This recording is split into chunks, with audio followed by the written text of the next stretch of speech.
Mi cuñada me acusó de acoso porque me negué a prestarle dinero otra vez y eso fue solo el comienzo. Desde el principio supe que ella no era una persona fácil. No tenía ese encanto excéntrico que a veces se confunde con originalidad. No era carismática ni misteriosa. Era demandante. Impredecible. Como una tormenta que no avisa cuando va a romper el cielo, pero siempre cae sobre los mismos techos. Lorena. La hermana menor de mi esposo. La joya de la familia. No por sus logros, sino por su capacidad inquebrantable de hacer girar el mundo a su antojo. Desde que empecé a salir con Darío, me acostumbré a verla entrar y salir de nuestras conversaciones, de nuestros planes, de nuestras vidas, como una sombra que nunca pide permiso, pero siempre exige presencia. Yo no estaba ciega. Las señales estaban por todas partes. Pequeños comentarios pasivo-agresivos, actitudes de reina destronada que espera que todos se inclinen igual. Pero Darío, como tantos hermanos mayores, tenía su escudo de excusas listo. Es la menor, no sabe lo que hace, es muy emocional, solo necesita un poco de apoyo. Apoyo. Esa palabra la usaba tanto que terminé por odiarla. Porque para él, apoyar era aguantar. Y para Lorena, apoyo era control disfrazado de fragilidad. Vivía sola en un pequeño departamento en las afueras de un suburbio tranquilo de New Jersey. De esos donde las calles llevan nombres de aves y los vecinos podan el césped los sábados con eficiencia militar. Ella insistía en vivir sola porque necesitaba su espacio, pero lo que realmente necesitaba era un equipo de rescate disponible 24/7. Darío era ese equipo. Llamaba para todo. Cambiar un bombillo, reiniciar el módem, mover un mueble. Una vez, juro por lo que más quiero, nos llamó a las 11 de la noche porque no podía abrir una lata de atún. Y no es un chiste. Esa noche estuve a nada de arrojar su contacto al fuego. Pero el episodio que desató todo ocurrió un invierno. Uno crudo, de esos que cortan el aliento con solo abrir la ventana. Eran las 3:12 de la madrugada. Yo me había levantado al baño cuando escuché el celular de Darío vibrar sin parar. Una llamada tras otra. Mensajes de voz. Un ataque. Lo desperté, asustada. Él atendió somnoliento, y su cara cambió en segundos. Era Lorena. Decía que había alguien afuera de su casa. Que escuchó pasos. Que una sombra pasó frente a la ventana. ¿Y qué hizo? ¿Llamó a la policía? No. Llamó a su hermano. Porque, claro, a su lógica torcida le parecía mejor que Darío se pusiera un abrigo, manejara 20 minutos por calles congeladas y se enfrentara a lo desconocido. Solo porque ella no quería hacer un escándalo. Le grité al teléfono, llama a la policía. Pero ella respondió con su tono chillón de víctima, es que me da miedo. No quiero parecer paranoica. Solo quiero que alguien venga. Y Darío empezó a vestirse. No lo podía creer. Le exigí que llamáramos a la policía antes de salir. Él dudó, pero terminé marcando yo. Fue lo mejor que hicimos. Porque mientras manejábamos, los oficiales ya estaban en la zona. Y sí, no era paranoia. Días antes habían reportado intentos de allanamiento en esa misma calle. Al llegar, la puerta trasera del jardín estaba entreabierta. Ella juraba que la había cerrado. ¿Olvido? ¿Intento real? Nadie lo supo. Lo cierto es que mientras los policías revisaban la propiedad, ella nos recibió en bata, como si nada. Y apenas cruzamos la puerta, su primera frase fue, ¿por qué tardaste tanto? Pensé que vendrías enseguida. ¡Qué decepción! Me quedé helada. Ni una muestra de gratitud. Solo reclamo. Y lo peor, lo más venenoso, fue lo que le dijo a Darío cuando nos íbamos. Menos mal que viniste tú y no tu esposa sola, porque dudo que ella tenga el valor de enfrentarse a un ladrón. Tuve que contenerme. Me hervía la sangre. Volvimos en silencio, ese silencio grueso que grita por dentro. Yo no hablé. Darío apretaba el volante con los nudillos blancos. Al llegar, me fui al baño, me lavé la cara, y al mirarme al espejo me sentí ridícula. Cansada. Harta. ¿Quién era esta mujer que había invadido nuestra vida? ¿Por qué tenía tanto poder? ¿Por qué teníamos que perder el sueño, la paz, y hasta la paciencia por alguien que jamás daría media vuelta por nosotros? Al día siguiente, mientras tomábamos café, le hablé. Con voz calma. Pero sin suavizar. Anoche cruzamos una línea, ¿sabes? Él no me miró. Revolvía el café como si eso le diera respuestas. Lo sé, susurró. No lo sabes. Te pidió que arriesgaras tu vida. Y encima te habló como si hubieras hecho algo mal. No respondió. Pero su silencio decía que me escuchaba. Que entendía. Que, por primera vez, no podía defenderla. Desde ese día, algo cambió en mí. Decidí que no iba a seguir tolerando. Que no iba a permitir que esa mujer siguiera invadiendo nuestra casa como si tuviera las llaves. Pero Lorena no tardó en volver. 2 días después, estábamos haciendo compras cuando Darío recibió un mensaje de voz. Ya sabíamos lo que significaba ese suspiro con el que empezaba. Estaba estresada. Agotada. Sola. Necesitaba venir unos días. Traducido, sofá, café sin lavar, wifi gratis y su mirada juzgando todo. Le dije que no. Ni siquiera esperé a que me lo preguntara. Lo vi en su cara, esa duda entre el tal vez y el otra vez. Y decíle que no. Que estamos ocupados. Que no es momento, dije, mientras dejaba un frasco en el carrito. Darío se quedó callado. Y ahí entendí todo. Ella lo tenía emocionalmente secuestrado. Había convencido a su propio hermano de que su amor dependía de su obediencia. Ese día, por primera vez, él le escribió que no. Seco. Corto. Sin adornos. La respuesta fue automática, un párrafo de 7 líneas, lleno de reproches velados. Que se notaba quién era familia de verdad. Que los hermanos se olvidan. Que no se preocupará más, porque claramente ella era una carga. La bloqueamos. 2 días. Por salud mental. Y la diferencia fue hermosa. Silencio. Paz. Una película entera sin interrupciones. Parecía un lujo. Pero sabíamos que no iba a durar. Lo que vino después fue un teatro de manipulación, lágrimas falsas, una visita dramática a la madre de Darío, y una historia de ansiedad fabricada con la precisión de un guión. Lorena estaba escribiendo su relato. Uno donde nosotros éramos los crueles, los fríos. Y ella, la víctima incomprendida. Y justo cuando pensábamos que habíamos visto todo, llegó el momento del préstamo. Ese maldito préstamo que marcó el principio del fin. No teníamos mucho. Nada fuera de lo común. Una casa modesta, 2 trabajos estables, facturas como todos, y una cuenta de ahorros que habíamos alimentado de a poco, con paciencia y renuncias. Cada centavo ahí tenía historia. Así que cuando Lorena nos pidió ayuda económica, no fue una decisión sencilla. Dijo que era un pequeño empujón, solo por un par de meses, que estaba a punto de conseguir un trabajo mejor, que si no podía cubrir el depósito del nuevo departamento iba a terminar compartiendo piso con desconocidos. Prefiero deberles a ustedes que a un banco, dijo con esa sonrisa que usaba cuando quería algo. Y Darío, con esa mezcla de esperanza y agotamiento, me miró. No tuvimos que hablarlo demasiado. Lo hicimos. Le presté $800. De mis ahorros. De nuestro futuro. Prometió devolverlo en cuotas. 100 al mes. Religiosamente, dijo. No pagó ni uno. El primer mes, un tema con el auto. El segundo, que su jefe no había depositado. El tercero, que debía priorizar comida y servicios. A partir del 4.º mes, simplemente, dejó de hablar del tema. Como si nunca hubiera existido. Mientras tanto, subía historias a Instagram desde cafés caros, con branches, uñas hechas, salidas. ¿No era que no podía comprar verduras? ¿Qué comía arroz blanco con sal? Cuando le mostré las fotos a Darío, se quedó en silencio. No podía defenderla. Pero tampoco sabía cómo confrontarla. No es que no viera lo que pasaba. Es que le costaba aceptar lo que eso significaba. La llamamos. Queríamos hablar. Pedirle al menos un plan, un gesto. Nos había prometido devolverlo. Darío fue quien marcó. Pero ya no atendía. Después, ni siquiera sonaba. Nos había bloqueado. A ambos. Y ahí no hubo más dudas. No era olvido. Era descaro. Le escribí un correo. Con toda la claridad del mundo. Mencioné la fecha, el monto, adjunté captura de la transferencia. Le recordé su palabra. 0 agresividad. Solo hechos. Pasaron 2 semanas. Nada. Hasta que, sin previo aviso, recibí una notificación del banco. Una transferencia, $800 exactos. Sin mensaje. Sin asunto.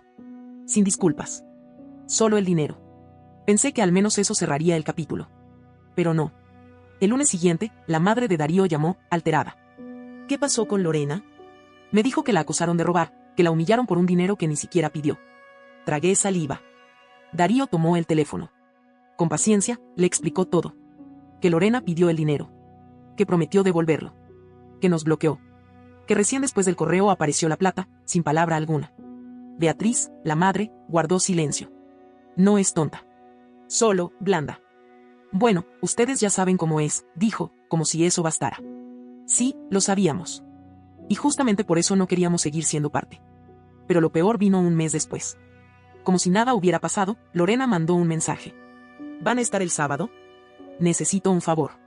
Como si no nos hubiera ignorado. Como si no nos hubiera bloqueado, mentido, acusado. Como si nada. Un favor. Y sí, adivinaste. Otro préstamo. Esta vez pedía $600. Para el lunes. Sin saludo. Sin explicación. Como si fuéramos una cuenta bancaria con patas. Darío leyó el mensaje en voz alta. Se quedó esperando mi reacción. Yo no lo miré. Tenía el portátil sobre las piernas. Solo dije. Y no hay más préstamos. No hay más segundas oportunidades. Se terminó. Él asintió. Pero no respondió enseguida. Lo miró un rato largo. Como si aún guardara una chispa de esperanza. O de culpa. Pasó un día. Al segundo, otro mensaje. Si no me quieren ayudar, díganlo. Pero no me dejen colgada. Ahí, sin decir nada, Darío la bloqueó. Lo vi hacerlo. Ese toque rápido para cortar el lazo. Un gesto mínimo. Un significado enorme. Pero duró poco.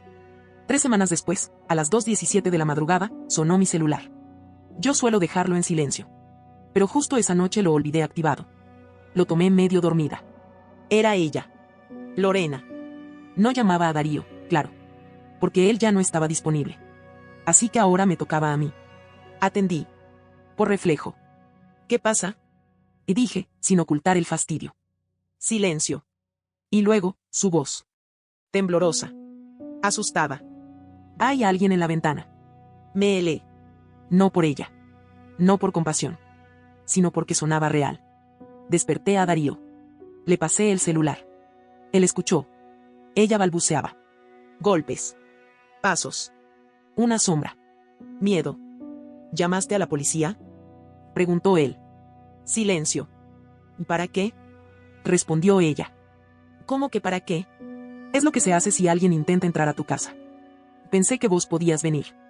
Ahí me levanté. ¿Querés que él se suba al auto a las 2 de la mañana para enfrentarse a un posible delincuente porque vos no querés llamar al 911? ¿En qué mundo vivís? Ella rompió en llanto. El chantaje emocional de siempre. Que no esperaba que la tratáramos como a una extraña. Que éramos su familia. Vamos, dijo Darío.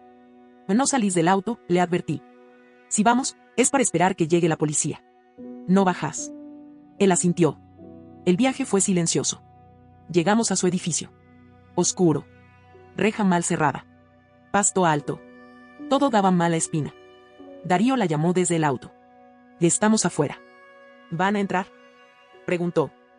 Te dijimos que esperamos a la policía. ¿Los llamaste? Silencio. Van a pensar que exagero, susurró. Colgamos. Yo llamé. En menos de 10 minutos, la patrulla estaba ahí. Revisaron el lugar. No encontraron nada concluyente, pero la reja sí parecía haber sido forzada. Una vecina contó que un tipo había rondado el edificio. Al parecer, confundió departamentos. Lorena salió a hablar con los oficiales. Temblando. Con una bata rosa. Cuando se fueron, nos miró como si le debiéramos algo. Sin un gracias. Sin un perdón. Nada. En el auto, Darío murmuró. Y no la reconozco más. Tal vez porque ahora sí le estás viendo, le dije.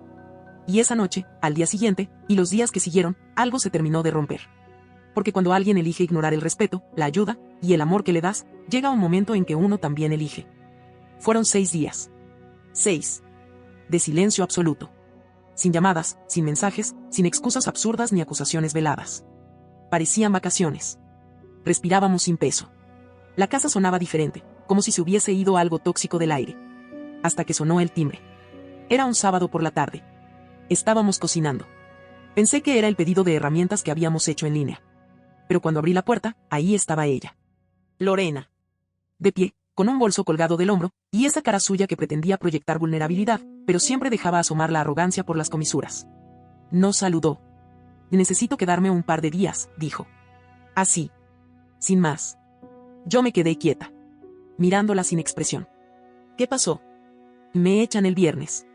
El contrato termina y no me lo van a renovar. Dicen que doy mala imagen. Ya sabes, después de lo de la policía. Me mordí el labio. No por pena. Por incredulidad. ¿De verdad venía otra vez como si nada? ¿Como si no nos hubiese manipulado, insultado, bloqueado, acusado falsamente y exigido dinero? Darío apareció detrás de mí. Se quedó mirando, sin moverse. ¿No tenías otros amigos? Preguntó, sin rodeos. Lorena frunció el ceño. ¿Qué clase de pregunta es esa? Una muy lógica. Después de todo lo que hiciste, ¿esperás que te abramos la puerta? Ella apretó los labios. No vine por gusto. Vine porque no tengo a dónde ir. Me van a desalojar. Darío cruzó los brazos. Yo no decía nada. Era tanto el cansancio emocional que ni palabras me salían. No podemos ayudarte, dijo él. Lorena sonrió. Esa sonrisa ácida que usa cuando está perdiendo, pero necesita demostrar que todavía cree tener poder. Claro.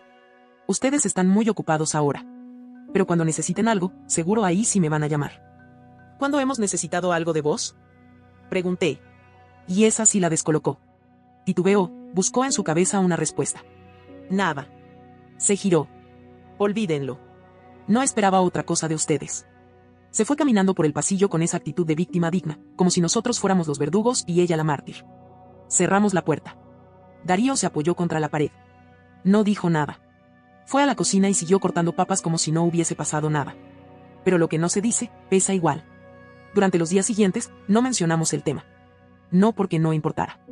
Era como si necesitáramos hacerle duelo a alguien que aún respiraba. A una relación que no había muerto, pero sí había sido enterrada por necesidad. Y sí, le dolió. Lo sé. No por lo que hizo ella, sino por lo que significaba aceptarlo. Asumir que su hermana era eso.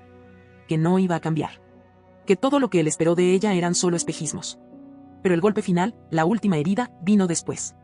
2 semanas más tarde, su madre llamó. Llorando. Está en la calle, dijo. Con una valija y su perro. Nadie la recibe. Está mal, muy mal.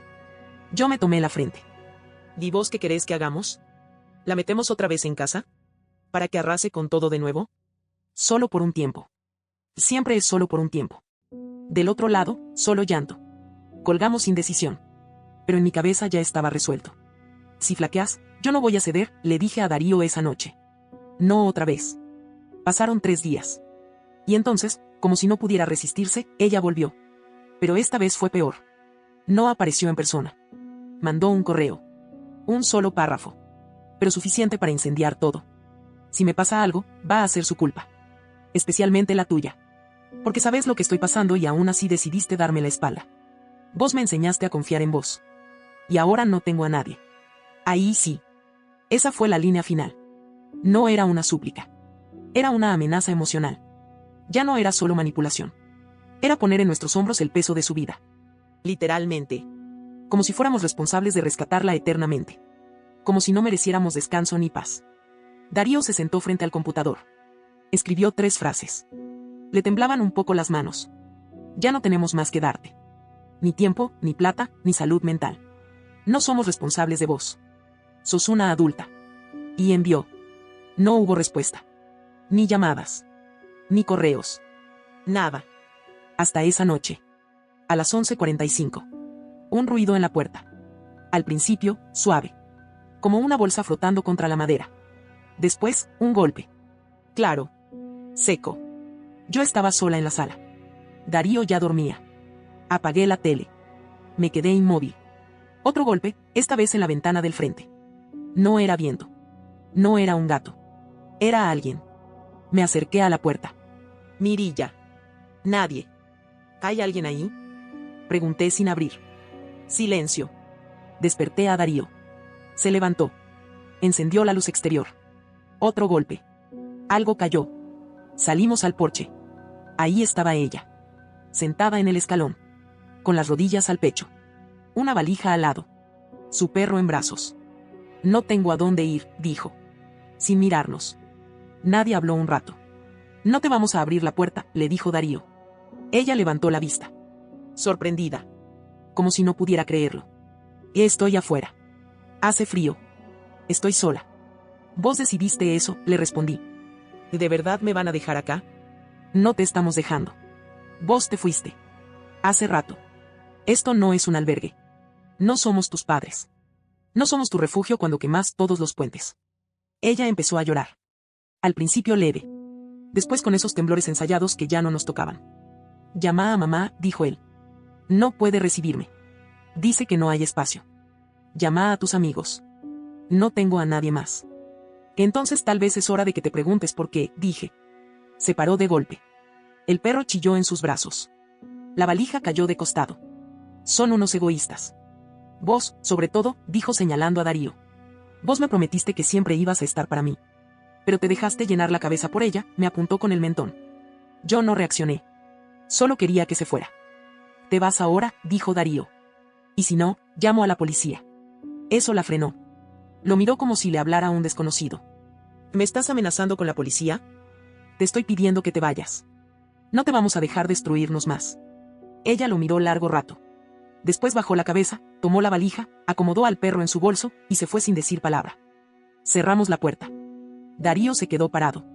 Luego fue a la cocina. Se sirvió un vaso de agua. Lo tomó despacio. Se sentó. No dijo nada por horas. Y yo, por primera vez en años, dormí sin interrupciones. La paz duró exactamente 6 días. 6 días de silencio verdadero. 6 días sin notificaciones, sin llamadas nocturnas, sin dramas disfrazados de urgencias. Era un silencio que al principio parecía raro, como cuando te quitan un peso que llevaste tanto tiempo que te habías acostumbrado. Nos sentíamos raros. Como si algo faltara, pero no lo extrañáramos. Como si estuviéramos en una sala que llevaba años ocupada por un ruido constante, y ahora, de pronto, todo se había detenido. Hasta que volvió. Claro que volvió. No a nuestra casa. No en persona. Esta vez fue a través de las redes sociales. Un conocido en común nos mandó la captura. Una publicación de Lorena. Un texto largo. Lleno de frases que parecían generales, pero que sabíamos que eran puñales dirigidos a nosotros.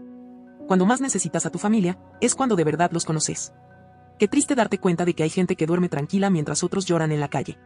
Pero bueno, la vida da vueltas. Su forma de operar. Victimizarse. Cambiar la narrativa. Ocultar todo lo que ella había hecho y presentarse como la incomprendida, la abandonada. Nunca fallaba. Ni una mención al préstamo. Ni una palabra sobre sus insultos, sus manipulaciones, sus bloqueos. Nada. Solo ella, la víctima. El resto, verdugo sin corazón. Al principio me hervía la sangre, pero Darío no dijo nada. Solo apagó el celular. Pasaron unas semanas. No volvió a contactarnos. Pero un domingo, salimos a caminar por un mercado de pulgas en las afueras de Filadelfia, y la vimos. Estaba sentada detrás de un puesto, vendiendo libros usados. Tenía una bufanda azul que le conocía desde hacía años. Se la veía más delgada. Más apagada. Pero tranquila. ¿Quién sabe? No nos vio. O fingió no vernos. Caminamos en silencio. Sin mirarnos. Hasta que estuvimos en el auto. ¿Estará bien?, preguntó Darío. No lo sé, le respondí.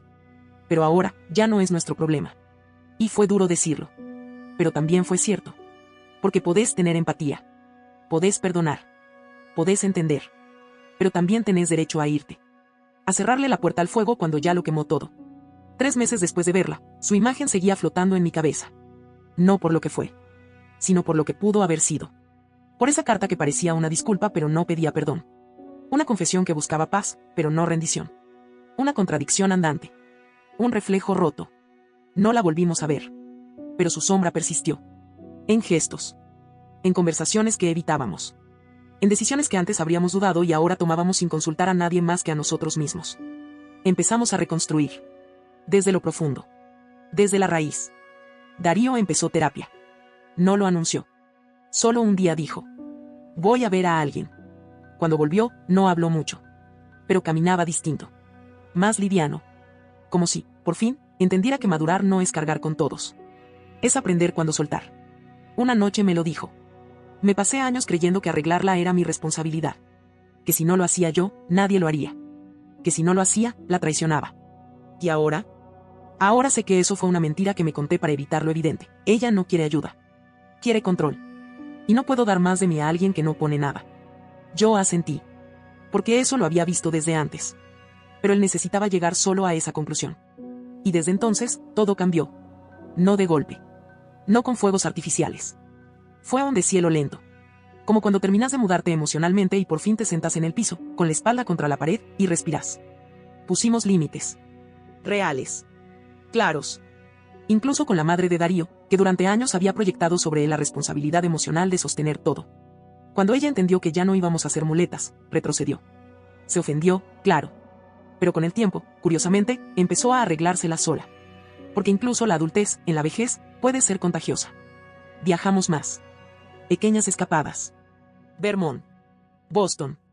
Algunos fines de semana sin teléfonos, sin peticiones absurdas, sin justificar la alegría. Como si estuviéramos aprendiendo otra vez a vivir sin culpa.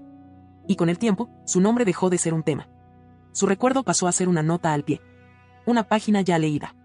Una que no queríamos volver a abrir. A veces, cuando alguien nos pregunta si tenemos buena relación con la familia, decimos lo justo. Con algunos sí.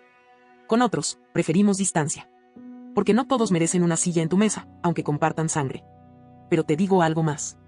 A veces sueño con ella. No como pesadilla. Más como una especie de limbo emocional. La veo en la cocina, sirviéndose café. Como si todo estuviera bien. Como si nunca hubiese pasado nada. Y en el sueño, todo parece tranquilo, hasta que habla. Y dice algo. Una frase hiriente.